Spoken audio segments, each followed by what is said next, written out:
ABC. ¿Qué debes saber de salud y bienestar? Con Pedro Pensi.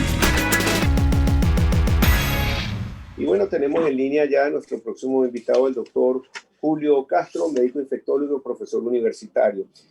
Julio, tenemos una buena noticia hoy. Primero, la bienvenida al programa, gracias por atendernos, pero ya se acerca el momento que empiezan a distribuir vacunas. Sé que tú vas a tener recelos antes de preguntarte, porque creo que el Reino Unido como que se adelantó a muchas pruebas que todavía no superan los laboratorios de los Estados Unidos. Esta vez con la aprobación de la vacuna de Pfizer en Inglaterra.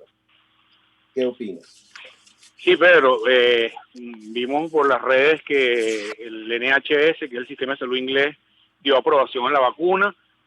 Quizás un par de horas después vi una noticia donde aparentemente Vladimir Putin de alguna manera ordena o da un comando sobre el sistema de salud también ruso de la utilización o el comienzo de la vacunación de la vacuna rusa también dentro de una semana o 2 semanas. Bueno, esto era un poco lo que se esperaba. Creo que empiece un poco antes o un poco después no va a cambiar mucho.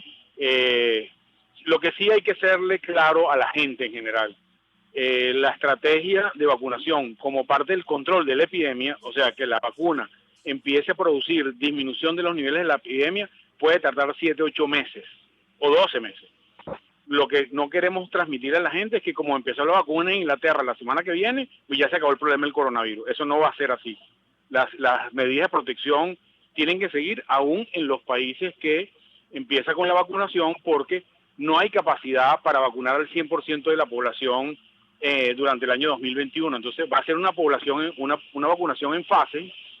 Va a empezar con los personal de salud y las personas mayores de 65 años, en particular las personas que están en casas de cuidado de ancianos, que son los grupos de más alto riesgo. Y llenando esos espacios, se va a proseguir con el resto de la población. Está bien, pero ¿qué significa que lo apruebe, por ejemplo, Inglaterra y todavía el FDA no termina de aprobarle a Pfizer, y tampoco que Moderna solicitó esta semana que le aprobaran de manera de emergencia su vacuna? Y si nos puedes hablar un poquito de cada una, por favor. Fíjate, eso implica entender un poco cómo son los procesos de aprobación de estos elementos biológicos en cada uno de los países. La FDA tiene un cuerpo de análisis que requiere analizar toda la data, y normalmente, porque le pide opinión a muchas personas que están dentro del sistema, normalmente el proceso regular tarda más o menos 6 o 7 meses. El proceso regular, estos estaban pidiendo un procedimiento extraordinario que implicaba acortar los plazos de análisis, pero eso normalmente tarda varias semanas. El sistema inglés tiene un sistema parecido. Con el asunto del Brexit, Inglaterra un poco tiene la potestad en este momento de tomar una decisión autoritaria, porque anteriormente, cuando Inglaterra estaba dentro de la Comunidad Económica Europea, tenía que seguir en los lineamientos de la Agencia Regulatoria Europea, que se llama EMEA, que se funciona como la FDA. Pero el cuerpo de decisión del sistema de salud inglés, que es unos equipos técnicos dedicados al análisis de información, que bueno, lo hicieron más rápido. Creo que esto no va a cambiar mucho la situación. Probablemente la FDA va a sacar algún documento, yo calcularía que en 1 o 2 semanas, y eso, cuando lo veas aquí a 7 meses, nadie va a saber quién empezó primero, si fue una cosa o la otra. Creo que la vacuna es una sola. La cantidad de gente que tiene que vacunar va a terminar siendo importante en cada uno de los países, pero esto es algo que yo me esperaba, no es algo que me sorprende la aprobación, porque los datos preliminares, a pesar de que no son datos científicos, me refiero a que no son datos analizados científicamente, fueron informaciones de prensa por los equipos de cada uno de los desarrolladores de la vacuna. No es una publicación científica, pero los datos que se envían a la agencia regulatoria sí son datos científicos.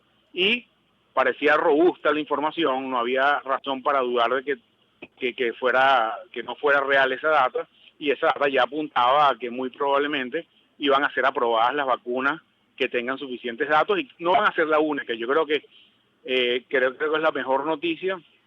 Vamos a tener quizás, yo diría, 5 o 6 vacunas aprobadas por la primera semana de enero, en diferentes momentos de aprobación, con diferentes tecnologías. Además, no todas las vacunas tienen el mismo desarrollo tecnológico, y eso es importante. Está bien. Y que quería saber también qué está pasando aquí en los hospitales en Venezuela. Ahora que vamos a tener todo diciembre sin ningún tipo de restricción, simplemente lo que cada quien pueda hacer. ¿Cuáles son tus recomendaciones también al respecto?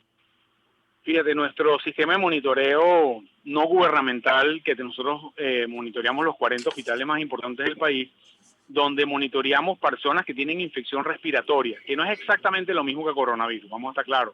Dentro de eso, infección respiratoria, la mayoría deben ser coronavirus, pero no todos. Entonces, no es equivalente esa definición a la definición de los casos de PCR diarios, ¿ok?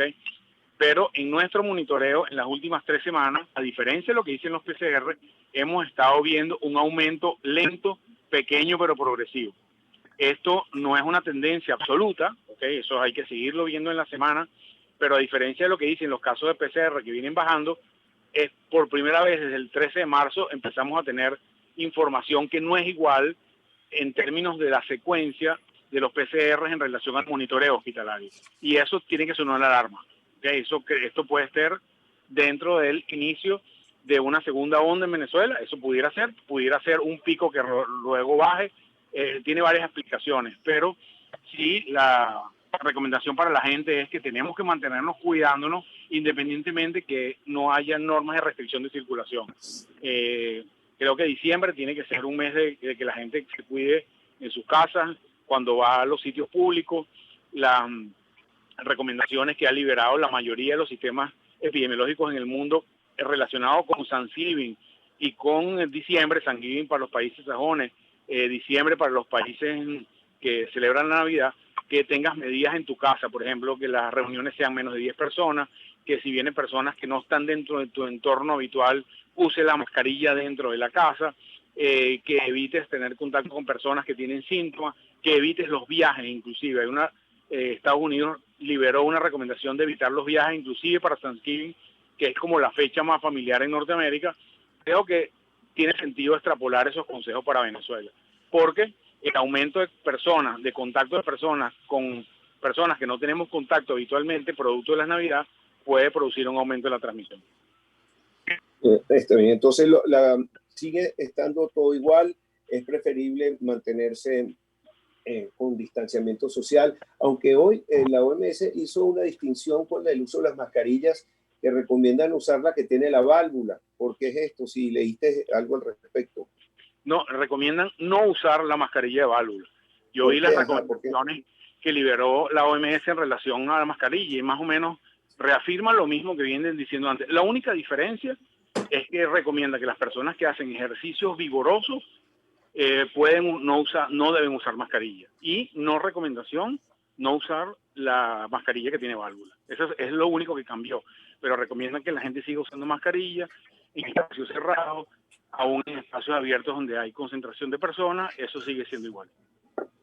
Está bien. Bueno, te agradezco mucho. Vamos a seguir hablando en estos días y sobre todo antes de terminar Navidad para las recomendaciones de fin de año, sobre todo en cuestión de salud, después de este año que ha sido tan difícil. Muchísimas gracias, Julio. Seguro, Pedro. Un abrazo. Fuerte abrazo, Julio Castro, médico infectólogo y profesor universitario. Ya regresamos con más para ustedes.